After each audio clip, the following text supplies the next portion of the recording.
Hello बच्चों, good morning. आज हम अपनी क्षितिज भाग 1 से कबीर की साखियां एवं शब्द पढ़ेंगे। बच्चों, मैं पहली साखी आपको समझा रही हूँ। पहली साखी है, मान सरोवर सुभर जल हंसा केली करही, मुक्ता फल मुक्ता चुगे अब उड़ी अनंत न जाही। बच्चों, इस साखी में फर्स्ट लाइन में कबीरदास जी कहते हैं कि पवित्र जल से भरे हुए मान सरोवर में, यहाँ बेटा मान सरोवर एक झील है जो हिमालय पर्वत में स्थित है, कभी उसका जिक्र कर रही है। सुभर मीन्स पूरी तरह से, जल मीन्स पानी, हंसा मीन्स हंस नामक पक्षी, केली मीन्स क्रीड़ा करते हैं, खेलते हैं, कर ही मीन्स करते हैं। तो कवि कहते हैं कि जो मानसरोवर नामक झील है हिमालय पर्वत में, वह पवित्र जल से भरी हुई है और उसमें हंस दिन रात खेलते रहते हैं, क्रीड़ा करते रहते हैं। और मुक्ता फल मुक्ते जगी, कवि कहते हैं कि वे जो हंस है ना, वो रात दिन मुक्ता फल मीन्स मोती मोती चुगते रहते हैं। इसलिए अब वे उड़ी अनंत न जाही, अब वे उड़कर किसी दूसरे स्थान पर नहीं जाना चाहते। बच्चों, इसमें प्रतीकार्थ दिया है कवि ने।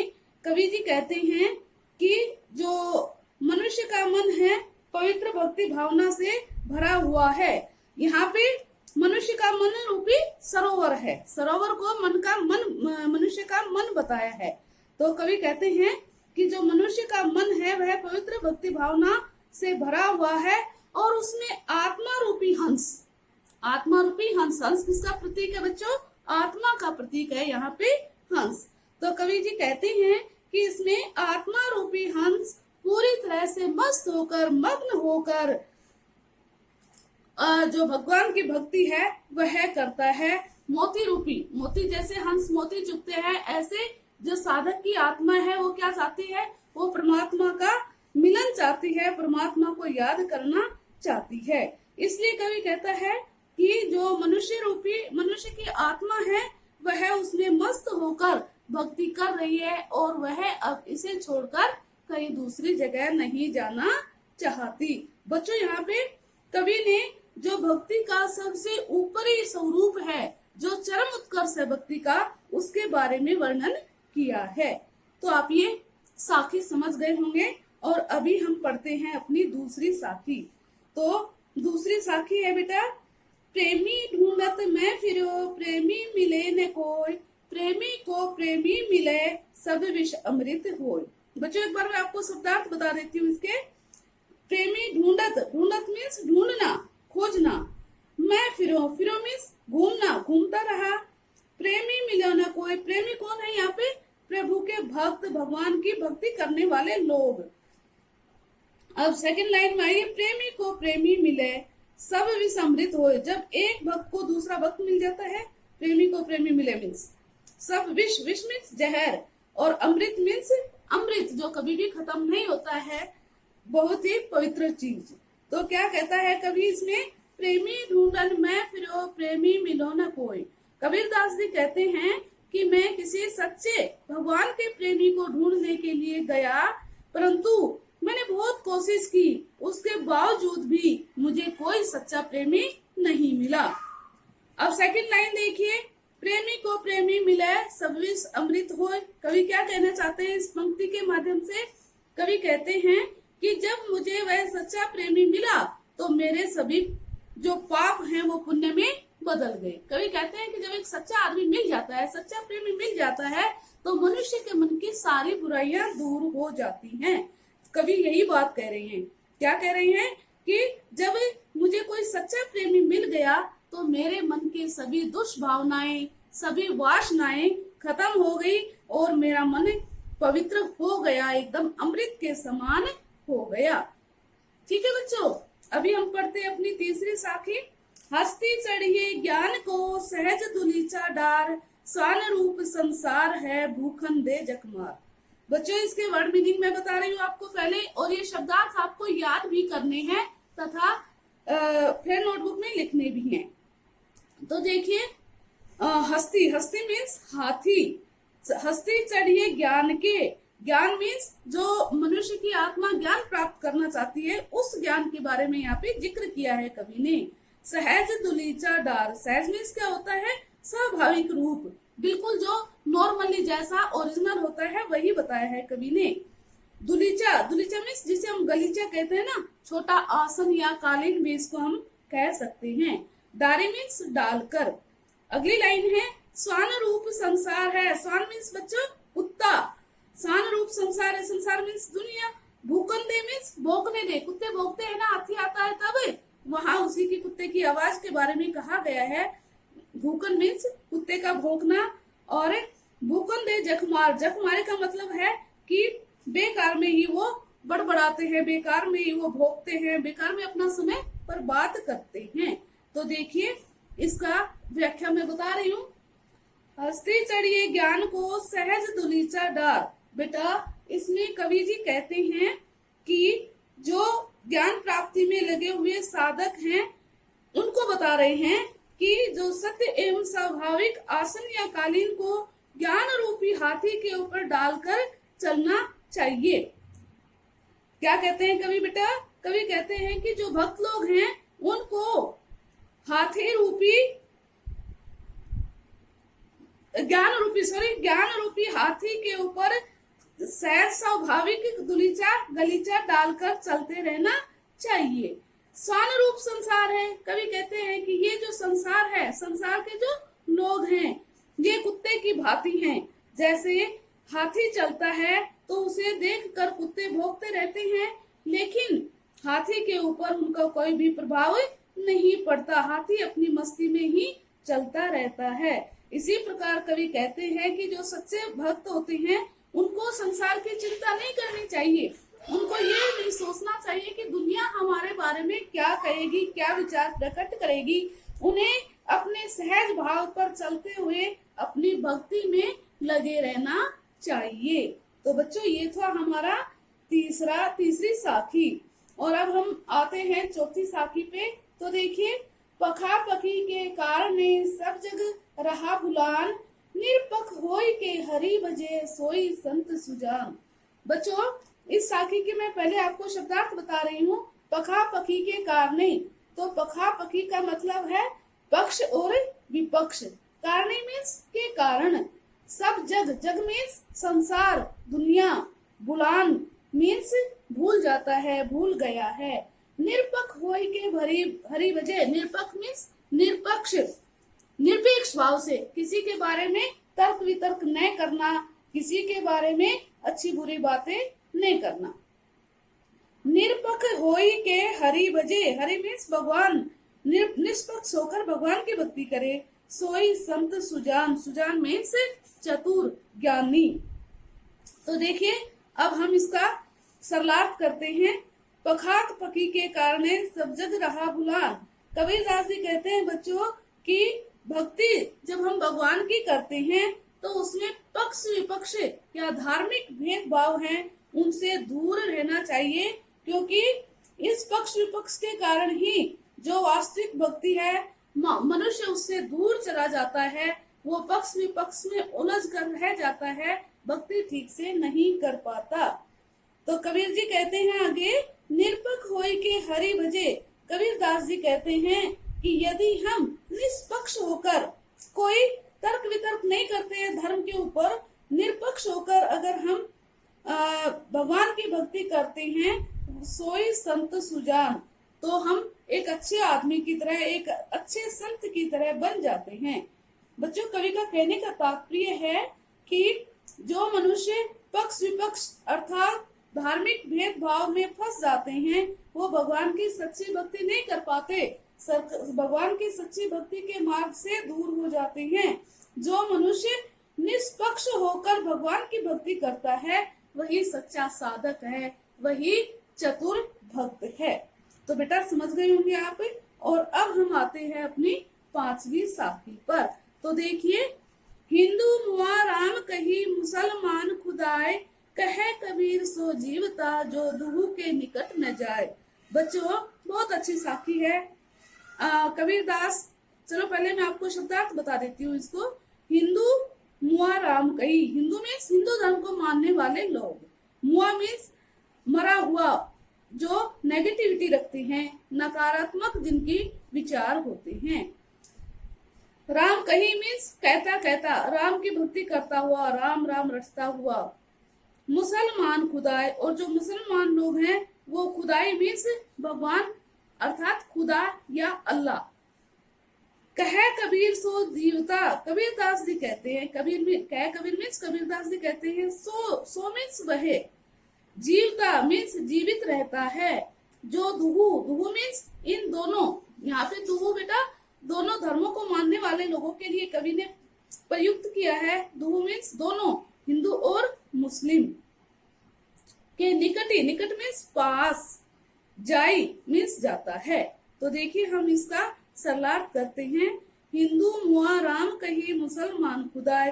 कबीरदास जी कहते हैं कि हिंदू लोग होते हैं, जो हिंदू धर्म को मानने वाले लोग होते हैं, वे राम का नाम लेते लेते मर जाते हैं, राम राम रटते रटते मर जाते हैं। और जो मुस्लिम लोग हैं, मुसलमान खुदाए, जो मुस्लिम लोग हैं, वे खुदा या अल्लाह का नाम लेते लेते मर जाते हैं, खुदा का नाम रटते रहते हैं। कहे कबीर सो जीवता, लेकिन कबीरदास जी कहते हैं कि वह मनुष्य वास्तविक अर्थों में जीवित रहता है। कौन? जो दुहु निकट न जाए, जो इन दोनों अर्थात हिंदू मुस्लिम के भेदभाव करके इनसे दूर रहकर भगवान की भक्ति करता है, जो दुहु के निकट न जाए, जो इन धार्मिक भेदभाव में नहीं फंसता है, वही मनुष्य वास्तविक अर्थों में जीता है। ठीक है, तो बच्चों समझ गए होंगे आप। एक बार फिर से बता देती हूँ। हिंदू लोग राम राम कर रटते हुए मर जाते हैं, मुसलमान लोग खुदा की भक्ति करते मर जाते हैं। लेकिन कबीरदास जी कहते हैं कि वही आदमी सच्चे अर्थों में जीवित रहता है, जो इस धार्मिक भेदभाव के, हिंदू मुस्लिम के भेदभाव के निकट नहीं जाता है। ठीक है, और अभी हम पढ़ते अपनी छठी साखी। देखिए बच्चों, काबा फिरी काशी भया, रामी भया रहीम, मोट चून मैदा भया, बैठ कबीरा जी। तो बच्चों इसमें शब्दार्थ देखिए एक बार। काबा फिरी काशी भया, काबा एक मुसलमानों का धार्मिक स्थान बेटा, जो अभी सऊदी अरेबिया में स्थित है। और काशी भया, काबा फिर काशी भया, काशी हिंदुओं का धार्मिक स्थल है, वाराणसी को काशी कहते हैं। काशी भया, कासा फिर काशी भया, रामई भया रहीम, भया मीन्स हो गया, पैदा हो गया, उत्पन्न हो गया। मोट चून मैदा भया, मोट मीन्स मोटा, चून मीन्स आटा, मैदा भया, मैदा आटे को बहुत बारीक पीसते हैं तो वो मैदा का रूप धारण कर लेता है, उसको हम मैदा कहते हैं। जब मोटा होता है तो आटा कहते हैं उसे, जब उसको बहुत बारीक महीन पीस देते हैं तो उसको हम मैदा बोलते हैं। और बैठ कबीरा जिम, बैठी मीन्स बैठ कर, जिम मीन्स भोजन करना, खाना खाना। तो देखिए हम अब इसका सरलार्थ करते हैं बच्चों। तो काबा फिर काशी भया, रामी भया रहीम। कबीरदास जी कहते हैं कि जब मनुष्य धार्मिक भेदभाव में नहीं फंसता है, उनसे ऊपर उठ जाता है, तब मुसलमानों के तीर्थ स्थान काबा और हिंदुओं के तीर्थ स्थान काशी के बीच में कोई भी अंतर नहीं रह जाता।